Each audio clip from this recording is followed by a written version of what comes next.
Hey, what's up, everybody? My name is Nick. I'm a member of the MakerMade CNC forums and the Maslow CNC forums. And I put a post up yesterday asking if people would be interested in seeing my workflow for how to create a sign or create signs to use to cut out on the Maslow. And a lot of you said that you would benefit from seeing something like that. So here I am making the sign. So I just want to let everybody know that I'm going to be covering a lot of topics today, and I'm going to try and go through them pretty slow, just for the people who are new to Fusion and Illustrator. I want to just make sure that I cover the details and make sure everybody knows how it all works. I got some notes written out here, so if you catch a little bit of a pause, it might just be me going over my notes. I also want to preface this by saying I'm not a professional video maker. I'm not a YouTuber or anything like that, so I'm also not a public speaker by any means. So you might hear a lot of ums and uhs and throat clearing and stuff like that just because, I'm new to this and, but I'm going to try and do my best. So as I said before, the programs we're going to cover today are Illustrator and Fusion. I'm going to show you every step I can from finding your logo or finding a font and taking that into Illustrator, creating an SVG, importing that into Fusion, and setting everything up to be cut by the Maslow. So first thing we need to do, in my example today, I ride an Indian motorcycle, and I'm on a forum group on Facebook for people who also ride Indians. And a couple of the guys and gals on there expressed interest in having some signs made for their shops. So I'm going to make a little sign for them to hang in their garages. So first thing we need to do is find our logo. So we're going to go to Firefox here, and we're just going to go to Google and type in Indian motorcycle logo. As you can see, that pulls up a lot of stuff here. Real quickly, I just want to mention that if you're trying to create an SVG from a logo that doesn't already have a vector image or isn't already an SVG, you want to try and find the most basic one you can. But that doesn't mean you can't cut really advanced stuff. It's just not something I'm going to cover today, and it does increase the difficulty level, and it obviously increases the cut time. The more details you add. So for today's example, we're just going to pick this simple little Indian logo here. Here it is right here. The other thing is too, some people might say, well, why don't you just go get the font and then you can just type it in Illustrator and then you don't have to go through all this. Well, that'd be great, except for I'm only making like 3 signs for people, and Indian has a protection on their font, and you can buy it from people who have recreated the font, but it's quite expensive, and I want to do this for free, and I don't want to have to deal with it. A bonus to this tutorial is you can also use this to cut out vinyl if you're a person who has a vinyl plotter or something like that. I've used this process for the same thing. I have a giant large format plotter printer that I use for printing vinyl out, and you can use this same process to create your SVG or vector files for cutting on those plotters. But anyway, so we found our logo. I want to try to find one that doesn't have a background on it or anything like that, because the less that the Illustrator has to deal with, the better that your results are going to be.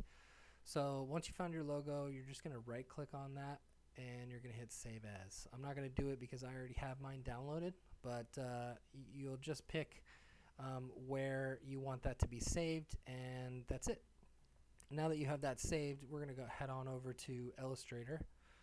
And as you can see, this is what you would see when you open Illustrator. Obviously, yours are going to have some pictures here and stuff. Mine's been having an issue for a couple of months now. Not sure why it's not doing that, but doesn't affect the functionality of the program, so I haven't looked into it too much.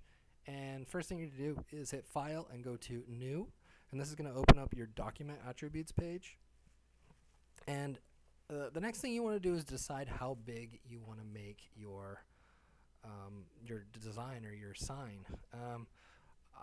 Today I think it's important that we focus on cutting smaller stuff, because I think the Maslow is really great at cutting large things, but not so hot at cutting small things.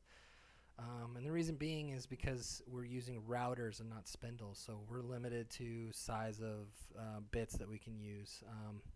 I don't really recommend going any smaller than 1/16, and even that's quite small, and really it's limiting because you're not going to get a 1/16 shank. You're going to get an 1/8 inch shank with a 1/16 bit cutter a bit diameter, but it's only going to have a cutting length of maybe half an inch. So that's going to limit you to the materials you can cut, because it's going to limit you to the thickness of the materials you can get. So in this case, I'm going to show you guys how to cut a 2 foot by 7 inch high sign. So that's pretty small. With that size, I can get a lot more signs out of a single sheet of 4x8 sheet of plywood than I can if I make that sign bigger. That means more profit, quicker cut, and basically just an all-around easier build. So I've set mine to 24 inches wide by 7 inches high, and you can change all that over here. Usually this will default to pixels or millimeters or something like that. If you're comfortable with converting these into millimeters for the metric system, it's the same process, doesn't change anything. I do want to point out that if you are going to stick with Fusion and start to learn Fusion, I believe that Fusion functions better with the metric system, and most engineering happens with the metric system.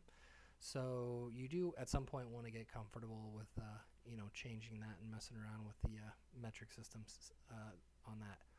So, but for today we're just going to use inches. So 24 by 7. You're going to hit create. One other thing I want to mention while we're waiting for this to pop up is if you're using a laptop for this stuff, you really should have an external mouse. It's going to make your life a lot easier for navigating in these softwares.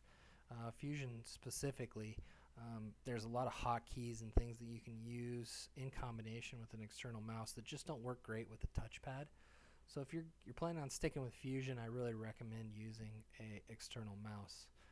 Today I'm on a laptop, I'm on a desktop, so has an external mouse, so I don't really have to worry about that. But I do use this on my laptop with an external mouse, and I'm telling you, it makes life a lot easier. So now our canvas is open here, and you'll see that we have our 24 inch by 7 inch canvas. A couple things I want to point out before we continue is some hotkeys that might make your life a little easier. If you hold down Alt on your keyboard and use the scroll wheel, this will act as your zoom, so you don't have to keep coming over here to your zoom tool and zooming in and out. It'll make your life a lot easier. If you hold down Control and use your scroll wheel, it'll make it go left and right, so you can recenter your design, make it easier for you to see stuff. And then if you just use your scroll wheel by itself, it'll go up and down. You can also hold the Shift key, and that'll make it go up and down in larger increments. So just a few little helpful things to hopefully make things easier for you. So now that we got all this thing open, we need to place our design. So if you went ahead and you just clicked on File and Open, it would actually open a brand new tab, and it would totally negate the size that you set up previously for how big you want your sign to be. So you want to stick in here, and you actually want to place your image in there. So you're going to go to File, Place, and you're not going to navigate to where you keep your sign image or where you downloaded it to. In my case, it's in a folder on my desktop. So once you've clicked on that, you're going to see that your Indian logo pops up on your mouse there, and you can just click anywhere and place that anywhere and then kind of move it in the center there. It's not going to matter because we're going to size it here in a moment. Some of you might have this little X here and some of you may not. Don't get discouraged if you don't have the X here. It isn't important. It's just some images import differently. So next thing we're going to do is, if I zoom in here, you'll see how badly pixelated this is, and that's because we've imported a JPEG or a PSD file into our Illustrator. And Illustrator deals primarily with vector images. So if you were to do this in Photoshop, it would look exactly the same. It would be all fuzzy and weird and pixelated on the edges. And that's because this image isn't a vector yet. And that's what we're going to create. We're going to create a vector path that will do two things. One, it'll give you a path for your Maslow to follow, and it'll also turn it into a vector, meaning you can scale it infinitely without losing quality. Because you're only creating a path, and you're not actually expanding the individual colored pixels. And we're not going to be dealing with any of the color or anything like that because, simply put, Maslow doesn't deal with that, so we don't need to either. So now that you've got this on your canvas, you want to make sure that it's selected by the blue lines and everything. Make sure you're on this layer because this next feature needs to have that select to work. You're going to head on up to the objects file here, and you're going to scroll down to image trace, and you're going to click on make and expand. Before I click on that, I just want to briefly go over why there's two options. If you click on the make, it'll do a trace, but it'll allow you to define certain attributes down here in your image trace window. If you don't have that open, you can click on your window right here, and you'll see it gives you all these options. And the ones that we're really going to deal with today are image trace and your properties. So you don't really need to have Pathfinder open. That'll come later when I talk a little bit about text or fonts rather. So dealing with the font inside of Illustrator rather than importing this logo. But you can have all three of those open if you prefer to now. But anyway, we're going to go to Object, and we're going to go to Image Trace, and we're going to make expand. And the reason why I mentioned the make versus the make and expand is that I'm just using the defaults here. I'm not changing much. If your image is really detailed, you might have to mess around with the thresholds over here on the image trace panel, but I don't, for something this simple, I don't really need to mess with that stuff. So we're going to click on make and expand, and as you can see, it came out with this little outline here. So the first thing we want to do is we want to go up to this fill layer, and we want to take that fill off because we don't need that fill. That's just going to make life a lot easier. But we do want to have a stroke on here just to make it a little easier to see. So we're going to come in here and we're going to select this little triangle thing, and as you can see, that makes this double line stroke here. If I zoom in, you'll see that it made two lines here, and we don't need that because simply put, the Maslow follows a single path, or it follows a path. If you put two paths in there, that's how it's going to show up in your Fusion. So we want to get rid of that secondary path because it doesn't serve any purpose for us. So the way we're going to do that is we're going to come up to this direct select. We're going to de-highlight or deselect all of the stuff that we have in here. And we're going to one by one get rid of these paths. So first thing we need to do is get rid of this square. We don't need that. So you're just going to highlight that and hit delete. And that's all it takes, is just taking that off. And then we're going to come in here individually for each one of these, and we're going to get rid of those. Now you'll notice that I clicked on that and hit delete, and it didn't delete it, and that's because it's got to delete the stroke path and the regular path. So you got to do it twice. If somebody knows an easier way of doing that, that'd be awesome to hear, but this is how I do it. I just kind of double everything. Now if you don't want to do this individually, you can click on one and you can hold shift and you can select each one together. So we just want to do these inside paths or outside, it doesn't really matter. But we want to make sure we've got at least one path selected from every letter, and then we're going to hit delete, and then we're going to go and we're going to do it one more time to get rid of that stroke path. Sorry if I clear my throat, I'm a little dry, my mouth is a little dry today. But anyway, oops, and see, I've already done that wrong. So select your inside paths only.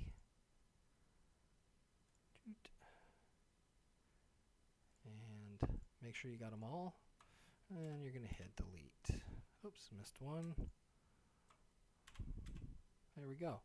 So now I've got a nice clean path for all this. It's just a nice clean look and makes it easier for this next thing that we're going to do. But anyway, so now that we've got that cleaned up, we're going to go ahead and just make this our final size. So at this point, this is a vector. So if this was a bigger sign, and we didn't have to deal with what I'm going to point out next, then you could just export this as an SVG and be on your way. The problem that we're going to run into if we were to export this right now, let's just say that you're a new user and you didn't opt for the big kit from MakerMade, and you just got a 1/4 inch bit and your Maslow. The issue you're going to run into with a sign this size, because it's so small, is when you go to cut in these little areas right here, your bit's not going to fit in here. So for all the benefits of the Maslow, it's a pretty dumb machine. You know, the software is very cool, and I commend the original creators of it, but it's only designed to follow a path as you lay it out. So, but it's smart enough to know that it can't pass through your already existing design if your bit is not thin enough to fit through it. So it's just going to discard this little area right here when you go to create your cutting paths. And you'll be left with a piece of wood right here. So what we need to do is we need to shrink this whole design a little bit so that we make room for the bit to get in there. And the way we're going to do that is we're going to go back up to our little direct select tool over here, and we're going to come over here to our properties, and we're going to click on this little effects button, and we're going to go down to path and then offset path. And if you click on your preview, you'll notice that this makes this little box or these little outline over here. And what that is that's what your path is going to look like now. So in this case, we've thickened it because this is a positive number, and we want to thin it out so that the bit can fit through there. So we're going to add a negative to this, or a minus, and then we're going to unclick our preview and re-click it, and you'll notice that it shrank everything. Now, the one issue that you'll see with this is that now, because we've made this thinner, you're losing some details in here because it's at a miter, which is indicated up here. And we want those to be a little rounder because the Maslow does pretty good with rounded edges, but doesn't do super great with super sharp turns. It can, but it just depends. And we want to give this, every leg up that we can because it's a small sign, and we want it to have it look as good as it possibly can. So we're going to come up here and we're going to change this to round. And you'll see that rounded everything out and nice little sharp edges. Keeps all the little details and gives the path a little bit of an easier time moving in and out. So now that we've done that, as you can see, this black spaces here are our new path that the Maslow is going to follow. And as you can see, it's all much wider now, and you can see that the path goes all the way in and around. So we know it's a pretty good chance that this is enough space for that 1/4 inch bit to get in there and catch some of those details. You're still going to lose a little in here, and you can make this as big or as small as you want. So just play around with it until you find a good situation where it cuts enough detail out and you don't feel like you're losing too much of that. So now we've got that. We can hit OK, and now we're going to actually just click off that. And as you can see, what's left here is our new path here. You don't want to have these highlighted when you export the SVG because what will end up happening is it'll export the whole thing. So you'll end up having 2 paths, and you don't want that. So you just want this path to be the path that it follows. The other thing I want to mention too is that you can do these individually using that direct one, so you don't have to shrink this whole thing all at the same time. You could just do like, I want to shrink just this one, I want to shrink that one, I want to just shrink that one, and you can make it so that it expands or contracts as much as you possibly want it to make it easier for your bit to cut that stuff out. For these situations today, when I'm going to use these in these little sections, I'm going to pocket these out. So these may not work very well for a 1/4 inch because they're pretty small. So you could do one of two things. You can either expand these a little bit to give that 1/4 inch bit a little bit more room to move around in there, or you can just do a tool change and you can swap it out for a smaller bit. So in this case, I'd be cutting this out with a 1/4 inch bit, and then I'd do pocketing these with an 1/8 inch bit. But in my personal opinion, I prefer to just stick with one tool and not have to worry about changing tools. But that's just up to you. And I'm not going to cover dealing with pocketing and all that kind of stuff today. I'm going to show you kind of how I do it, but you get the idea of how you can mess around with it and make changes and everything. So now we've got our path. Everything looks nice. Everything looks good. It looks like it's going to fit into there pretty well. So we're going to go ahead and export this. So the first thing you want to do is you actually want to save this. So you save this as an Illustrator file. So we're just going to save this as Indian logo, and we're going to save that as an AI file, and we're going to put that on our desktop. So now that's saved. Now we can export our SVG, and the reason why we do that is because if we want to make any more changes to our Illustrator file, you don't really want to edit an SVG in Illustrator. You want to edit your original file and then export a new SVG. So now we're going to go and we're going to save this as an SVG. So all you have to do to save it as SVG is go down here and select SVG. And I'm sorry, you want to click on Save As, and then click on SVG, and we can save that as the same thing. So we're going to save that as Indian logo, and we're going to call that 1. Oops. Indian logo 1. Okay, so now we've got that on our desktop, and we know that when we see this, that's our SVG. So we're going to go ahead and hit save on that. You're going to get a little link thing popped up here. You don't have to really make any changes here, just hit OK. So now we're done in Illustrator. We're going to close that out, and we're going to open up our Fusion.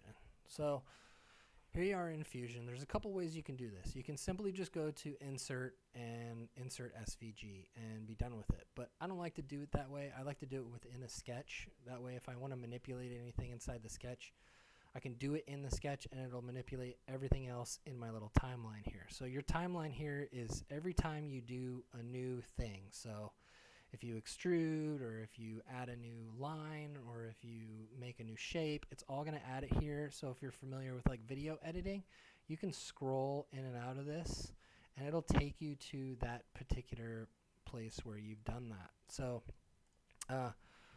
as you can see, I already created something there, but I'm just going to get rid of that. So this is what you would look like if you first opened it. So since I already know I want to do this in a sketch, I'm going to go up here to create, and you're going to want to be in your design area here. And you're going to go to create and sketch. And this is the other important thing that you want to know. So you definitely want to be on the top. The reason being is because most CNCs, including Maslow, work from top down. So picture it like a regular CNC where you've got a tabletop, and it's sitting on the tabletop, and the drill is facing down, and it's cutting out of the material facing down. The Maslow is not smart enough to know that it's on some kind of slanted easel system. It still works from the top down, just like a regular CNC. So if you were to put this like on the side or whatever, it's going to throw your x-axis and your z-axis off, and then you got to go and fix that later. So it's just easier to start off just like this. So now that we're in our sketch, we've got it on top. We're going to click on our canvas because we know that's the top. And then we're going to go up to Insert and Insert SVG. You're going to click on this little folder. Oh, one little quick thing I want to note is that if yours is attached and it looks like it's shrunk up a little bit, that's kind of a little glitch in Fusion. And you notice that if I yank it off of that tool palette, it comes back to being big. And you'll see here in just a second why that's important. So we're going to go to where we saved our stuff, and I believe I saved mine in here, signs, and we got Indian logo 1, so I'm going to open that up, and as you can see, it pops up right here. If you hit your scroll wheel up and down, that's your zoom in and zoom out. I like to have my stuff centered. It just makes it easier, so I just drag it over here and hit centered. And it doesn't really matter, but it just makes it easier for me to see everything. And as you can see, our design here is the same thickness and stuff that we cut out from there.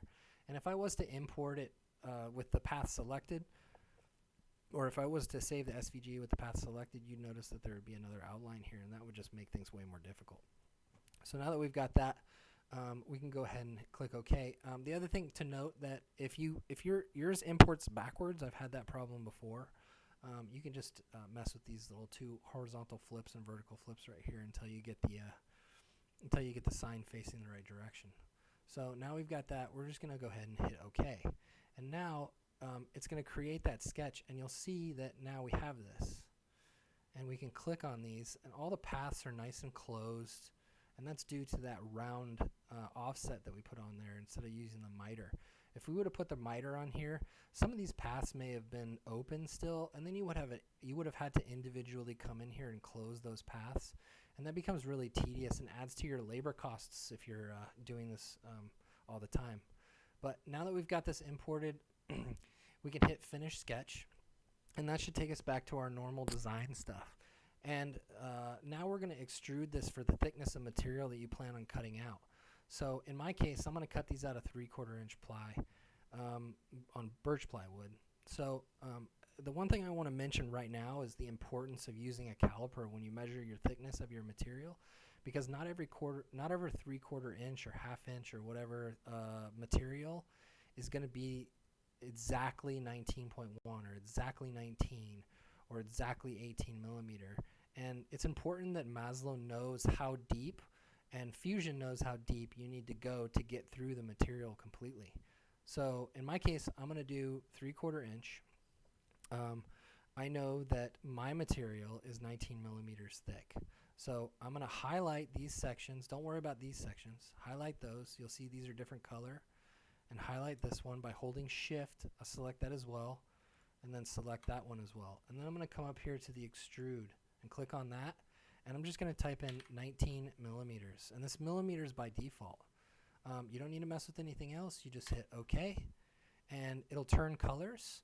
And that's how you know that you've got it to your thickness. So another couple hotkeys to learn in here is the scroll wheel up and down without any keystrokes is zoom. If you hold down shift and do the center click on your scroll wheel, that is your orbit. So now you can see I've got a 3D image of my Indian file. So this is exactly the thickness of the material I'm going to cut out of. And to you, to the eye, you may say there's no way that's 3/4 inches. It is. It's just blowing up. So imagine it's going to look like this on your 4x8. So it looks a little bit more closer to 3/4 inch now, right? Since it's done, since it's zoomed out. Also, if you double click on the center, that'll center everything and zoom it to fill the screen, and then you can kind of just zoom out to make that better. So now we've got this set up.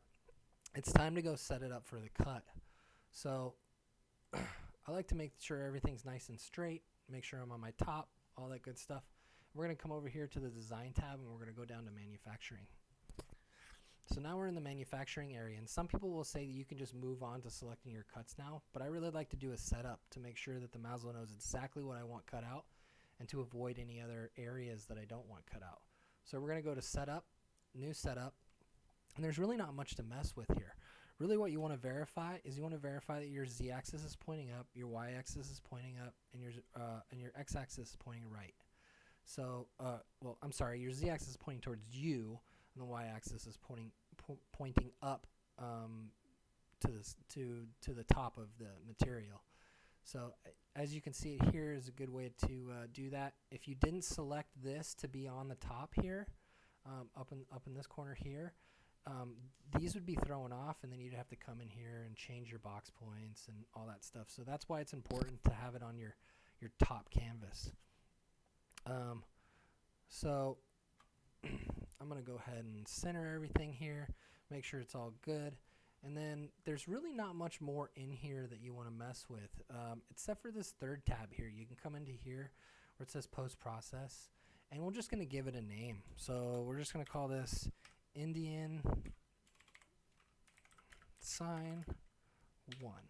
Okay, so when we go to export this, it's going to name this Indian sign 1.nc, which is our G code.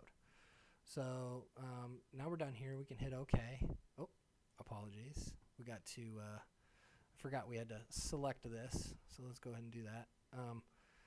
I'm sorry, I did skip a little bit of a step. Sometimes it does it automatically for you, and sometimes it doesn't, but we're just going to go ahead and do it. So down here where it says model, you're just going to click on that. And again, sometimes this is automatic, but you click on this little thing that says nothing here, click on here, and then hit shift and click on that, and then click on this little, actually you don't even need to hold shift. You just click this, and that, and that'll define the area of where it's going to do its cutting.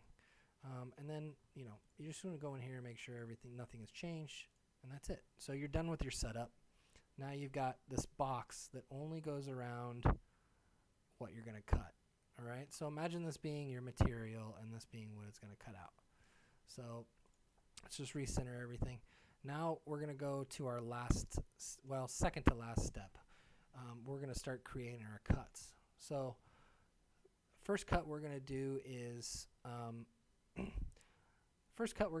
our contour. Okay, so let's just do, you're just going to go up here to where it says 2D up here and just select 2D contour. Okay, and that's going to pop this little window up here. Now I'm going to talk a little bit about this stuff over here so everyone can understand it, but essentially what a contour cut is cutting the contour of the outside of these letters. So you see how it turns black there when I click on it?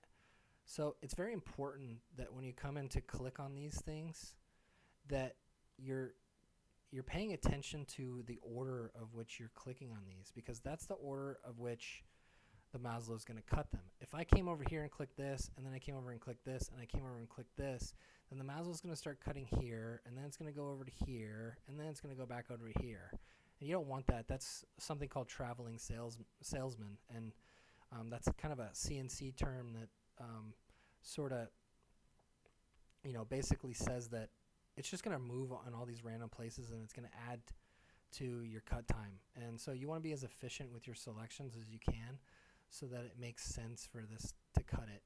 In some cases, the program will say, okay, I'm going to come over here and cut this, and you want me to cut this next, but I'm not going to maybe start it down here. Maybe I'm going to start it over here, and then maybe I'm going to come over here and cut this out and then finish the rest of this, because that's more efficient than cutting this, then cutting all of this, then coming up here and cutting this, as far as time and everything. And that's there are some G-code cleaners and stuff that you can use that'll help clean that stuff up as well if you've got a really complicated cut. But anyway, so now we've got our contour. We're going to select this one first because we want that to be the first one it cuts. Then we're going to come over and select this one, and then this is going to be our third one. So now we've got the order of which we want our Maslow to cut it. Now we're going to start focusing on all of the stuff over here. So you want to select your tool. In this case, I've already mentioned we're going to use a 1/4 inch bit. Everything you're going to use inside of this is milling. You're not going to mess with any of this stuff up here. So we're going to select this bit. It's going to be milling, and most people are using a flat end mill, so we're going to use the flat end mill. This is the one I have on hand right now. And there's only 1/4 inch here, so you don't have to worry about selecting the wrong one or anything like that. But you're going to select this 1/4 inch flat end mill, and in millimeters that's 0.25, or sorry, inches, that's 0.25. And it might be printed like that on your bag. You'll notice that this is probably going to look significantly shorter than the one that you actually have, but we don't need to worry about that because the Maslow doesn't care, because you're going to set up and calibrate your z-axis when you get to the machine anyway.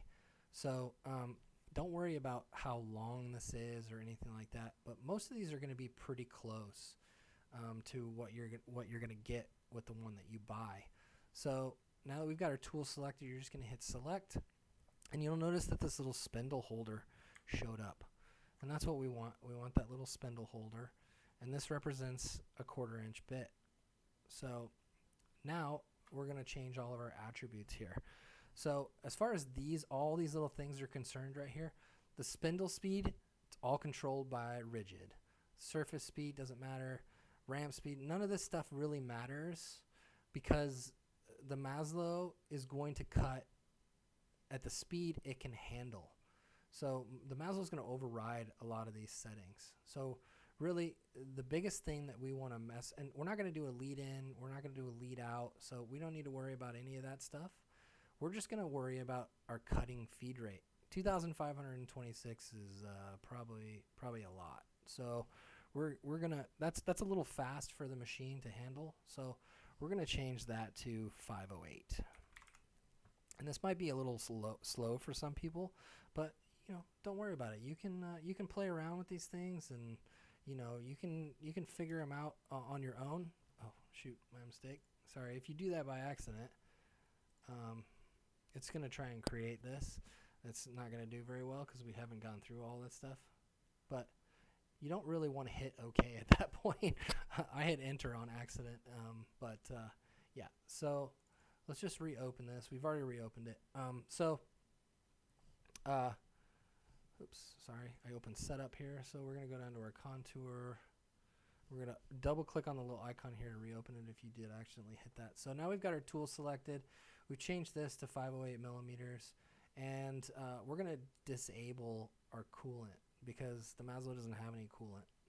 And I'm going to go through each one of these tabs. But like I said, the Maslow overrides the majority of this stuff, so you don't really need to pay too much attention to this stuff. Mostly just your cutting feed rate, and that's about it. The surface speed, the Maslow is going to go as fast as it can while it's above the surface of your material, so you don't need to worry about that either. So the next thing we're going to select is your geometry.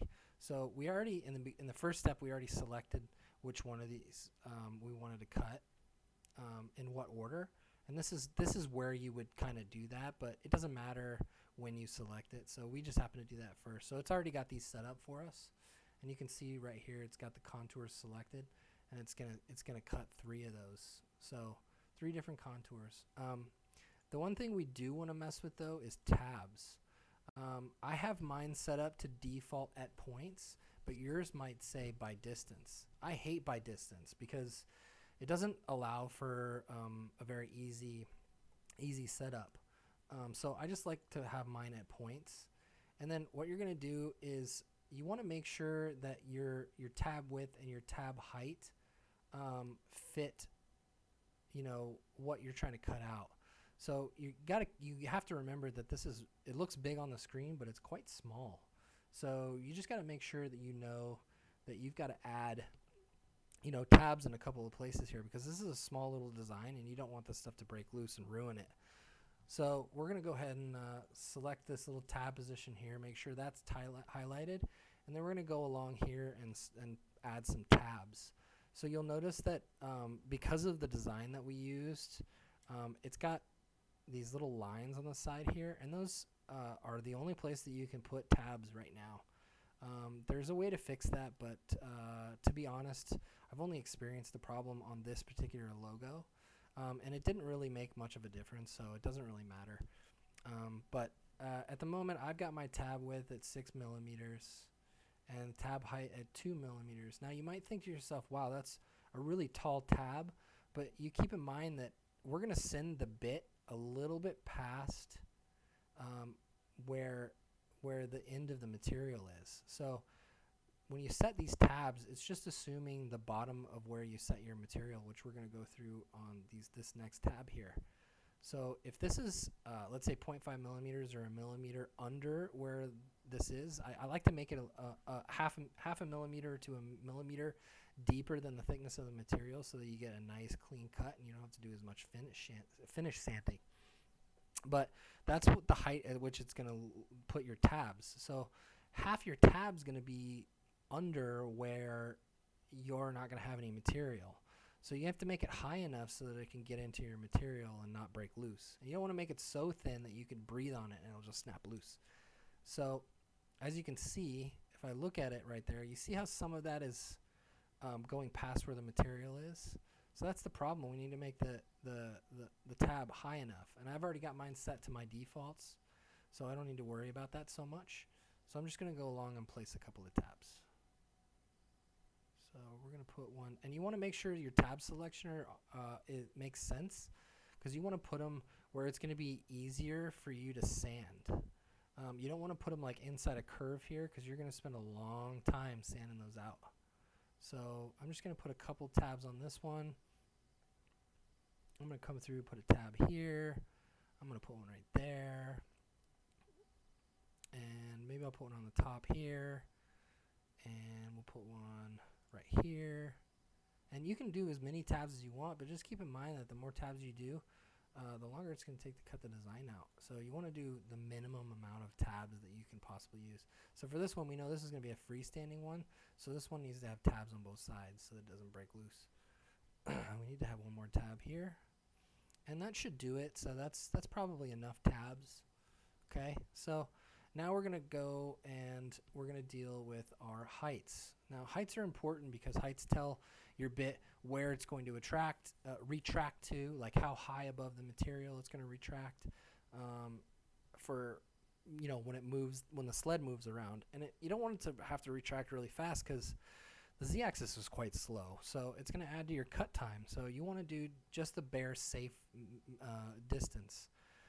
As you can see, I've got mine defaulted here, so mine might look a little different than what yours look like, but we're going to go ahead and flip this here so that this design is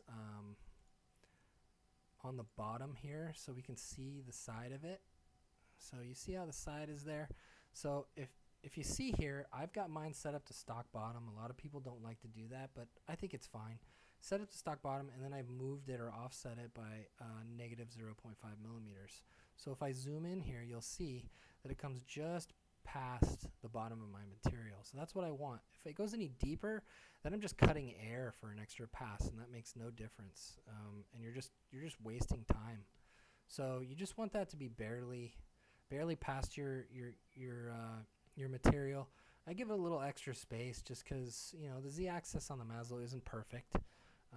So you want to give it a little space. And then my retract height is really high. I don't need it to go up 5 millimeters every time it needs to move because, to be honest, there's only a couple cuts in this. So I'm going to bring this way down. I'm going to do 2. I'm going to bring my stock top way down. I'm going to bring that to 1 millimeter. And then I'm going to leave these at 0 stock top. So there's no need for an offset or feed height or anything like that. And that means that the z-axis is going to have the minimal amount of travel. So now we got all those heights set up. We're going to move on to our passes. This is important because this is where we're going to tell it how many passes and how much material we want to take out per pass. Now I'm using a 1/4 inch bit. It's fully capable of doing about a 1/2 inch, I think, is max. But I usually am kind of weary of that. So we're going to do 8 millimeters. So we're going to do 8 millimeters for that. So this is where you select how much this maximum roughing step down is how much you're taking out per. And we're going to get rid of this roughing final, and we're going to get rid of order by islands because we don't need any of that stuff. We just really want it to be clicked on preserve order. If you were to unclick this, then the software would just make up its mind of where it thought it should go cut next. If you preserve order, it'll stick with the selections we made when we first started this. So the other thing that you might not have is up here where it says sideways compensation. You want to make sure that says right conventional milling. And the reason for that is because the way the bits are designed, they're usually meant to go in a clockwise way and not left. If they just cut better, and you're going to keep your bits sharper for longer. So just make sure that this says sideways compensation, right conventional milling. And I think, this is all we're going to do for this part here. We're not going to change any of the degrees because we're a 2D CNC. We do want to go along the wall. And we don't want to leave any stock. We don't need a smooth pass. We don't need any of that. You can deal with this kind of stuff if you want to really not have to sand. But honestly, I don't think the Maslow is real good with that. I think it's better to just, lay a quick sand on it after everything is done. So final thing we're going to go to is linking. So the first thing you want to do is get rid of these lead-ins and lead-outs. A lead-in and a lead-out is basically where the bit starts and then moves to where it's going to cut. And we don't need to do that. We want that bit to start exactly where it's going to cut so that we're not wasting all the time in our cuts. So we're going to take off same as lead-in, and we're going to take off lead-out. And that's going to get rid of that completely. The other thing you want to do is you want to make sure this keep tool down is checked. And the reason for that is when you have the bit here, it's going to make a pass, and if you don't have leave tool down, it's going to return itself to whatever that safe retract height was and then plunge deeper. And it's going to do that over and over again until it gets through your material. And because the z-axis is so slow, that can add 20, 30, even an hour or more to your cuts. So if we leave the tool down, it's just going to go, it's going to finish its path, and then it's going to plunge deeper, finish another path, and then plunge deeper until it gets through the whole thing rather than just lifting up and down and up and down and up and down.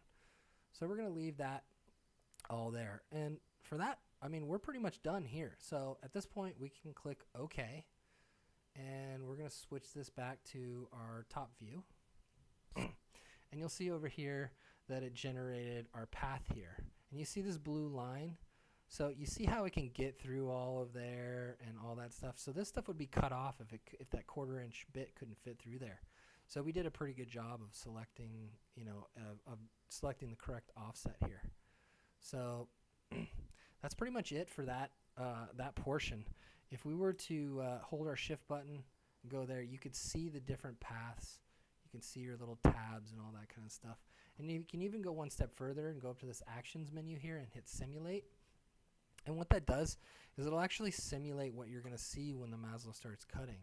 So you can slow it down, click this little button, and as you can see, it'll go around this little thing. You can speed it up, and it'll show you, you know, where it's going to go, or you can rewind it if you missed a section or whatever. And it's also going to show you some error spots. So you'll notice over here that I have this little warning right here. If you click on that warning, it'll tell you some stuff here. There's certain things, such as this toolpath exceeds clearance height, that that's not going to matter for what we're doing. It's not a big deal. It's not a big enough warning for me to be a big deal. So the ones with the little triangle and the exclamation point are kind of like a, hey, watch out for this. The ones you want to look out for are these errors, these little red stop sign exclamation point type things. Those are the ones where you're going to have real big problems. And it usually has to do with the holder and stuff like that. So this right here is the holder. So if I was to say cut through, let's say I was cutting through a really thick piece. So something that's thicker than 3/4. So say I was cutting through that kind of material, but my bit is only, I'm only able to have a cutting surface of 3/4 inches. And my bit is shoved into my holder. So if my holder has to go down past the top of the material to get to the bottom of that material, it's not going to work. You're just going to smash your system up. So, or smash your Maslow or your router up. So you just want to pay attention to when it's really red, and that's what simulating is good for. Is if this holder at any time turns red, then you know that you've got a problem with your bit size or with your holder. But in this case, I've just got this little warning. It's not going to affect anything, so we're just going to leave it at that. So now we're pretty much done at this point. So now you can take this straight to the Maslow, and you're good to go. So let's talk briefly about this stuff here. So these little guys in here. So you can do a couple of things. So you can do an inside contour cut. The problem is that when you do that, you need to put tabs there, because if that falls and hits your bit and kind of moves your Maslow around, it might cut into these outside shapes and you might lose that. So in these particular instances, what we would want to do is actually do a pocket. So that's what we're going to do next. We're going to come up here and we're going to do a 2D pocket. Okay? So now we've got the 2D pocket selected. Now, if I was to go in here, because we didn't do the offsets on here, if I was to go in here with this 1/4 inch bit and do these offsets, you'd see that the pocket would kind of get maybe most of this, but not all the way to the edge here, because this is a really tiny little corner. And if the bit was to try and go all the way to this corner, it would just like make the shape not that shape. It would just mill it out like crazy. So it's just going to do a safe distance and stay in here. If I was to have changed the offset on this and made this bigger and made these bigger and made these bigger, these might not be a problem, but these ones are definitely going to be a problem for that 1/4 inch bit. So what you can do is you can either continue with the 1/4 inch bit, maybe go back to your design and change these so that they're a little bit bigger if you want to just stick with one bit, or you can come over here and you can change your tool. So if you came over here and change your tool, you go again, milling, flatten mill, and then let's say we change this to an eighth inch mill. Okay, so we'll select that tool, and again, we're going to change all these little settings here. These might be a little different for thinner bits, so make sure you're reading into that stuff before you're just kind of following all the stuff that I'm putting in here. But for this instance, 508 is pretty safe, so I'm going to stick with 508. And then we don't hit OK. We're going to go click over here to our geometry section, and now we've got nothing selected. So we want to click on that. We want to come in here, and let's say we're going to do this one first. Then we're going to do this one. Then we're going to do this one. Then we're going to come over and do this one, and then we're going to come and we're going to finish with this one. Right? So now you got these little weird things here. Don't worry about that stuff. And these are our order of which they're going to pocket out. Same thing we talked about last time. That's all we need to worry about in this part. We're going to come to this height section. And everything should be roughly the same here. So we're going to, again, turn this to the front side so we can see everything. And you'll notice that I had all of them set up for default on the last one, but on this one I don't. So I want to come down here where it says bottom height, and I want to go to stock bottom, right? And now that's going to add my little thing here. And then I want to do exactly like I did before. I'm going to add 0.5 millimeters of safety height. So, minus 5 millimeters of safety height, so that it's just below my material. All right. And then 9 millimeters is crazy. So we're gonna lower this down to 2, like we had it before, and lower this down to we're gonna do 1 on that, and then we're gonna lower these down to 0 because that's the top height, and 0 on the top height. So as long as none of these are highlighted in colors or anything, it's safe and you're fine.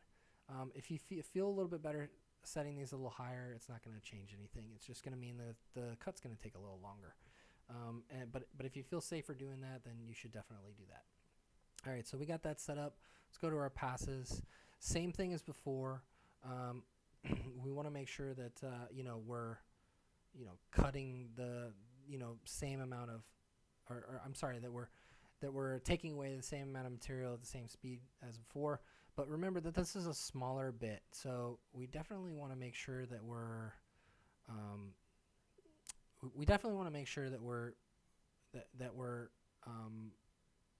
not going too hard on this bit, because it is a thinner bit than our 1/4 inch. We don't want it to leave any stock, so we're just going to take that off, and we're going to leave our tolerances here, and we want to go to multiple depths and click on multiple depths. Now you can see that this thing says 0.5 millimeters. That's probably a little too conservative. We can do a little bit higher. 12 millimeters is 1/2 inch. So probably don't want to do 1/2 inch in this situation. The last one we did was 8. So we'll just keep this at 8. In fact, let's just do 6 for safety. 6 millimeters. We don't need to change anything else in here. That's pretty much it there. And then we're going to come over here to our linking. Make sure you're clicking on Keep Tool Down. And take off Allow Rapid Retract, because the Maslow doesn't support that anyway. And anything we can do to help it. We're going to take away our lead out, and we're going to take away our lead in, because it knows what to do. The last and final thing we want to change in here is our ramp style. We're going to change this to a plunge. If you were to leave that to a helix, the bit would kind of go down in a spiral pattern, meaning your sled would just do all these rapid movements while it's going down, and that's just a good way to break your bit. It's fantastic if you've got your metal milling machine, you've got a huge, massive machine with a giant, powerful spindle, and you're doing aluminum or something like that. But in this case, we just want it to plunge straight down and be done with it. So at this point, you're done setting up your pocket, and you can hit OK. It's going to do its little load over here, and that's it. So you should be all set. If you come in here, you can see that 1/8 inch bit's going to get in there real nice. It's going to catch all that area right there, and you can do the same thing. You can come up here and you can simulate stuff or whatever. But at this point, you're pretty much done and you're ready to cut. So what we're going to do now is we're going to go ahead and process or post this thing and turn it into G-code so that the Maslow can read it.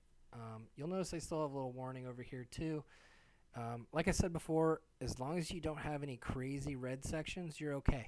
Right now it's just telling me that I'm plunging too deep, but the software doesn't know what your machine is capable of. It only knows what you're telling it.